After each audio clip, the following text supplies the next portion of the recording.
Bismillah ar-Rahman ar-Rahim. Assalamu alaikum wa rahmatullah. Today's lecture is number 9 and the title is Translation versus Interpretation or Interpreting. Now we will go through, as usual, the learning objectives, and I'll give you a little introduction. Then we'll talk about the translation domains, and then the translator's tools and aids, and we will be talking about what is meant by interpretation or interpreting, then conference interpreting, then the definition of a conference interpreter, then types and modes of interpreting. Then we will finish off with the difference between the translation and interpreting.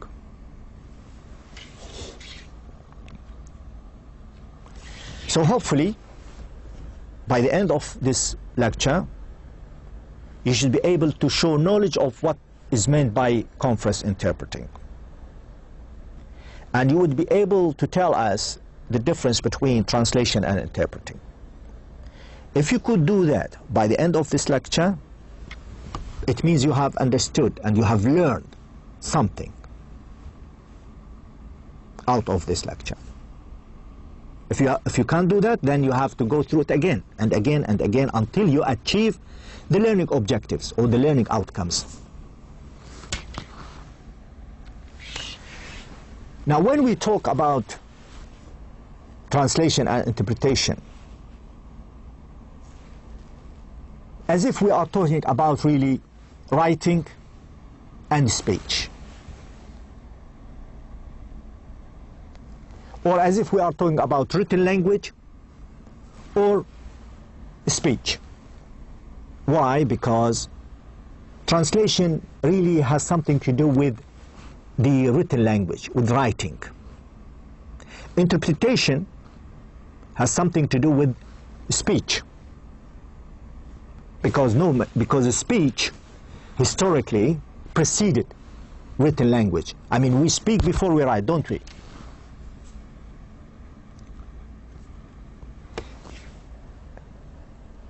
In the following slides, I will differentiate between interpretation and interpreting. Like translation and translating, really. Translation is the product, translating is the process, and interpretation is the product of the interpreting. Interpreting is the process, but we'll come to this later. So interpretation or interpreting was used before translation as a means of communication between people of different languages, of course. But still, translation was the main stream. Interpretation or interpreting branched out from translation. So this is a very, very brief introduction to this topic. Translation versus interpretation or interpreting. Now, before we go to talk about interpretation or interpreting, I'd like to make sure that you understand the following domains of translation. Translation has certain domains. Domains, what do we mean by domains? Domains means the subject matter and the province. It means the field of the material you want to translate. Now, how many domains do we have? We have literary domain, which involves the translation of prose and poetry. Literary, like novel, drama, essays, and poetry. We have technical and medical domains. Involves all sorts of scientific texts. Scientific texts or technical texts like manuals, maintenance, medical, like medical books, and so on and so forth. We have legal domain. Legal domain means any text that has something to do with legal documents, legal scripts, law in general. And then we have political and diplomatic domain, which involves the translation of text relating to diplomacy and politics, like the domain of the newspapers. Most of it is politically or diplomatically oriented texts. In addition to these, we have social and cultural domains.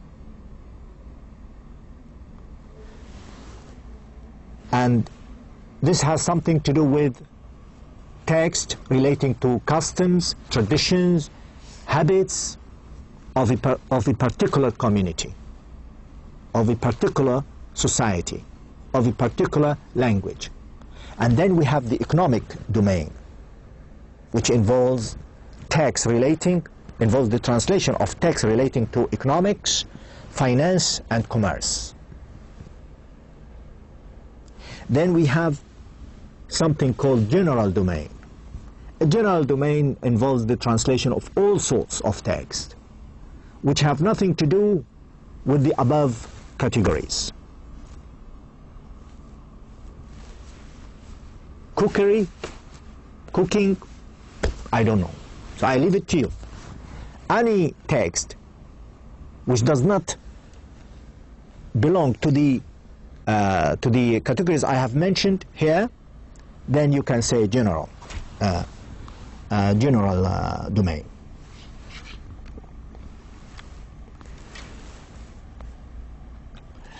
Now, when you translate, inshallah, if you want to become a translator, you can't translate like this, empty-handed. You need some help. You need some tools. You need some aids so that you can do your job properly. Now, there are different types of aids: linguistic aids, literature aids, and mechanical aids. So you need to make sure that you have got all these tools and aids next to you, or equipped with them. Now, what do we mean by linguistic aids?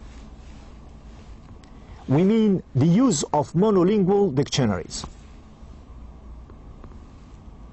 such as Collins Dictionary, or even Arabic Dictionary, Al-Muhit, Al-Munjid, and bilingual dictionaries such as Al-Mawrid, and glossaries, which differs, of course, from dictionaries, because they contain a selection of words in a language given within a very, very restricted field only, can be helpful to you. So the linguistic aids could be monolingual dictionaries, like Collins Dictionary, or like Al-Muhit in Arabic. Sometimes really, you need to find out, or you need to be sure about the exact meaning of a certain Arabic word. Some people might smile now, say, Arabic, yes, because you don't, I mean, it happened with me. I had to check a certain word in Al-Muhit or in Al-Munjid to make sure that I understand this Arabic word correctly. So you have Al-Muhit Dictionary, you have Collins Dictionary. They are monolingual. It means one language. And you have bilingual dictionaries. So many. There are so many dictionaries. The scientific, the technical and scientific dictionary, Ahmad Shafiq, and then you've got Al-Mawrid, Arabic English, or English Arabic, sorry, English Arabic, and then you've got Hansfer, from Arabic into English, or Arabic English. It's a beautiful dictionary. So this is what I mean by linguistic aids. Now the literature aids, this type of aid is really necessary in certain cases. You need this involves books or translated text and technical encyclopedia, for instance, which have something in common with the subject matter you are translating. So you need to have references where you can check, you know, if you need. Have you understood this text properly? Can I benefit from this book, because this book is about the same subject matter I'm translating. Now, the third aid is mechanical aids. Well, now we have got the computer.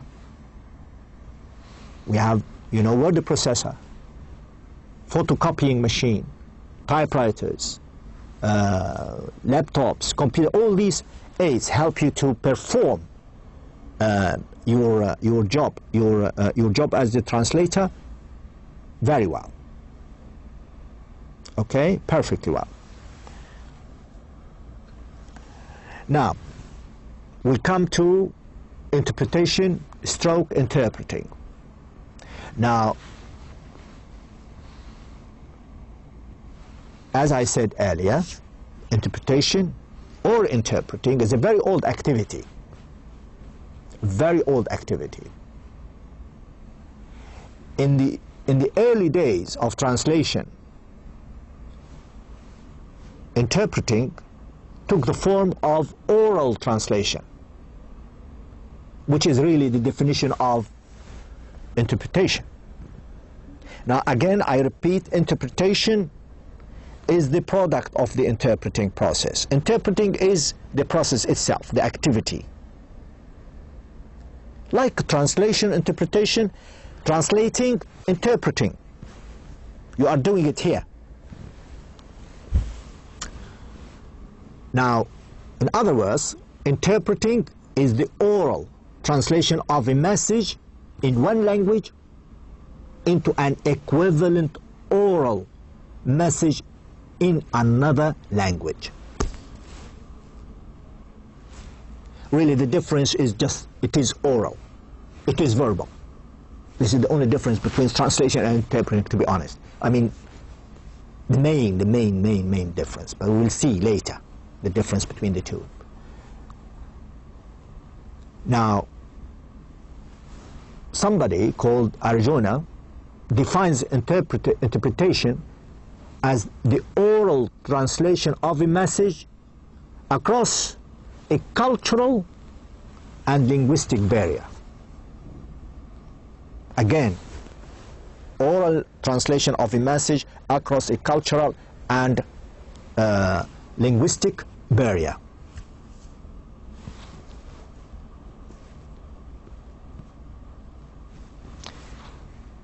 Translation involves written language, interpreting involves oral language or verbal language. Okay?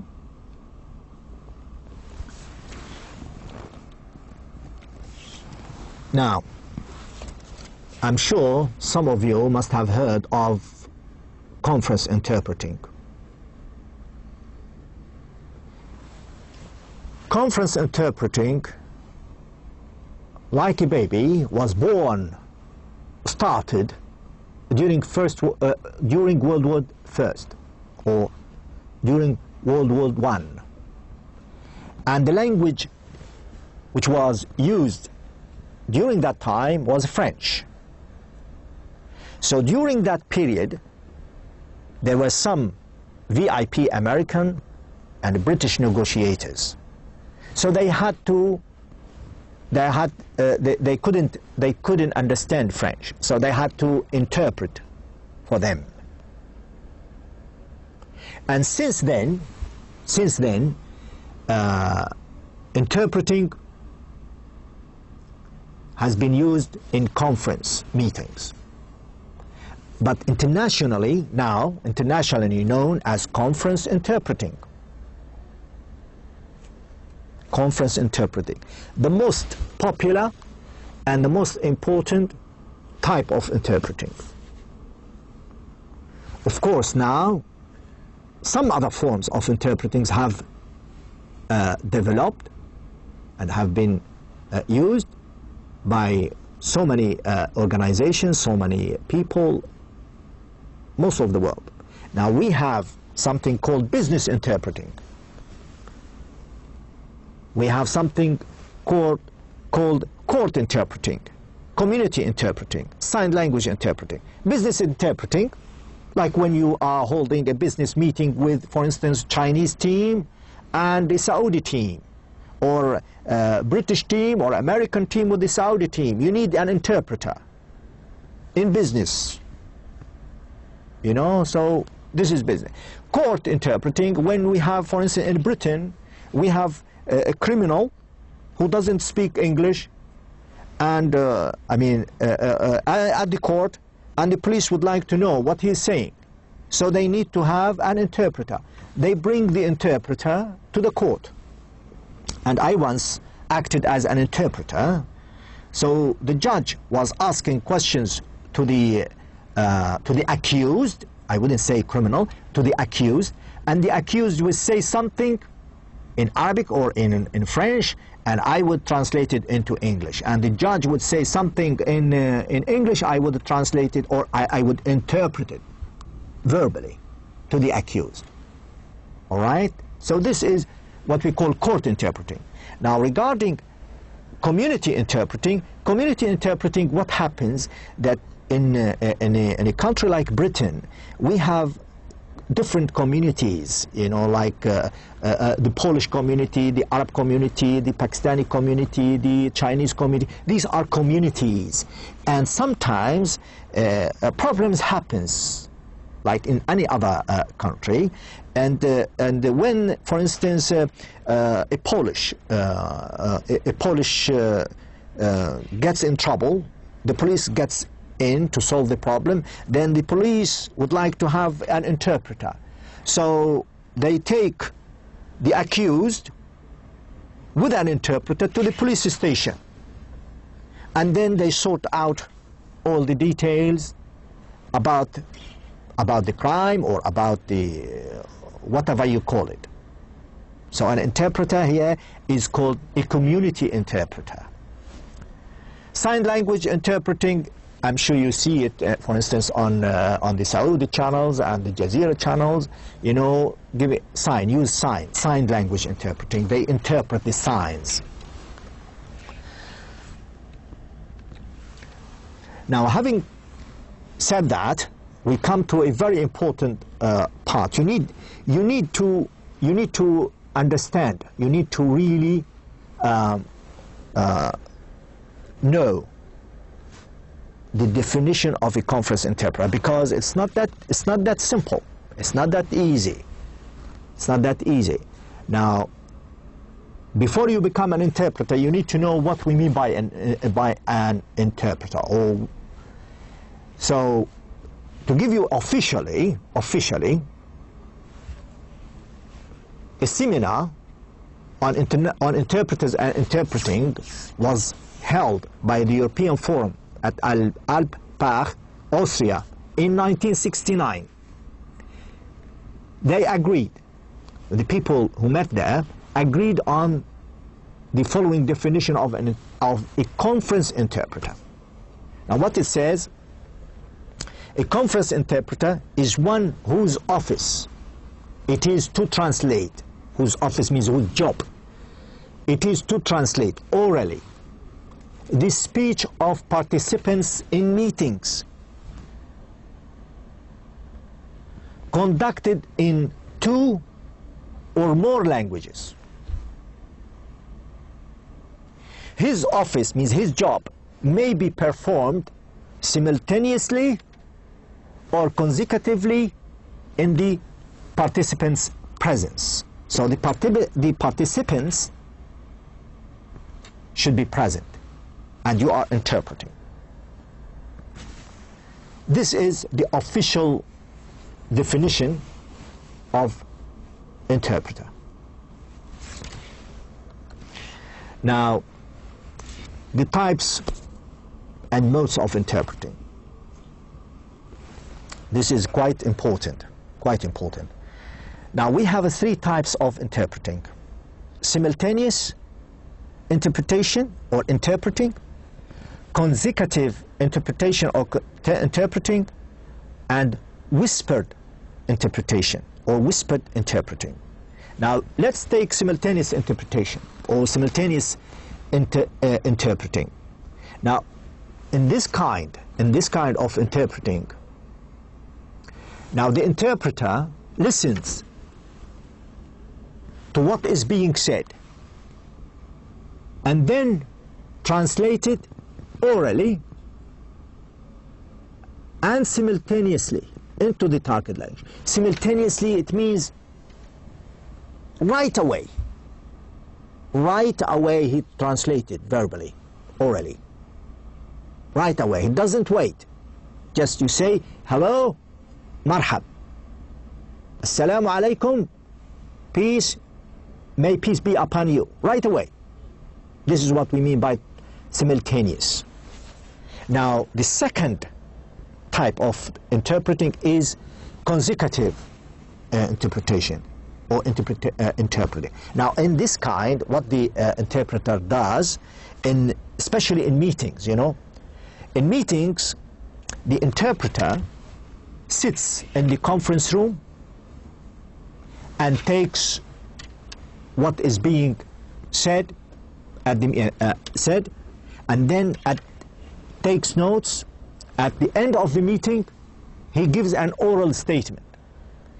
In a very, I think he would just listen, take notes, summarizes it in a statement.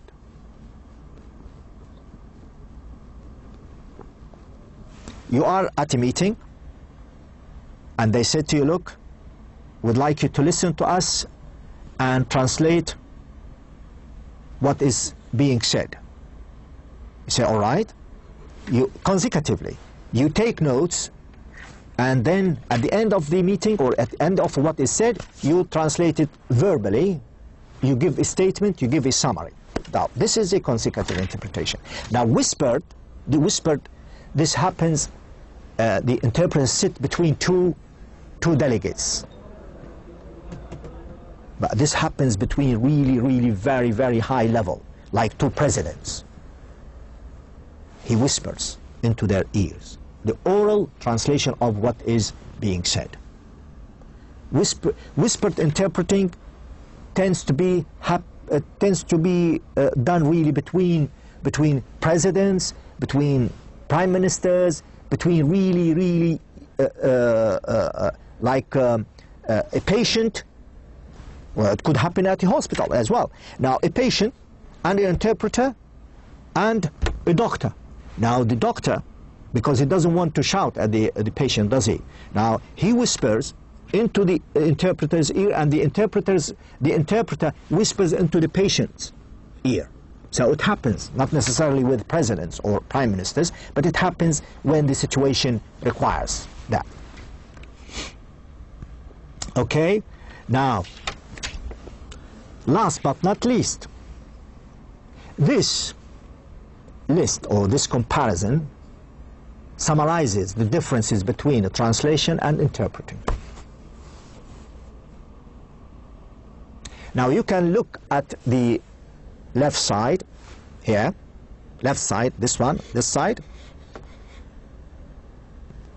and this side. This is translation, this is interpreting. Now translation involves only written text. Interpreting involves spoken texts. Regarding time is not really very important regarding translation because you can take your time. Whereas in interpreting, time is crucial. You have to finish it, on time. You can't take more than what is needed or what is required. Now, the third, regarding translation, there is a permanent record of what is being done. It means you put it down. There is a record left. Whereas, generally, not necessarily, generally speaking, In interpreting, there is no record of what is being said. Somebody might say, well, we can record it. It's fine, you can record it, but I'm saying in general, when you are interpreting, generally there is no written record, or there is no record of what is being said.